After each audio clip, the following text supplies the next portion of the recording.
Welcome back to Heaven's Kitchen. Today, we're making a naturally sweet and creamy spread that's perfect for your breakfast or snack cravings, with just 2 simple ingredients.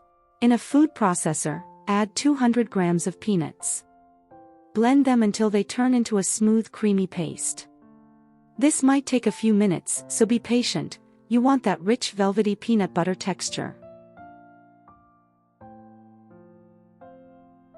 Now it's time to add a fruity twist.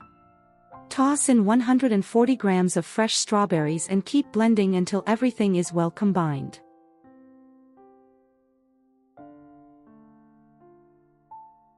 Look at that color. Creamy, nutty, and full of strawberry flavor. If you're craving a touch more sweetness, go ahead and add your favorite sweetener. For keto or low carb, use a little stevia or erythritol. Not on a special diet, a drizzle of honey works beautifully too.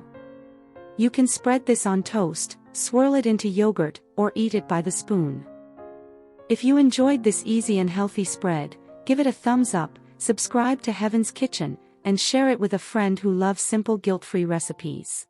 Thanks for watching Heaven's Kitchen.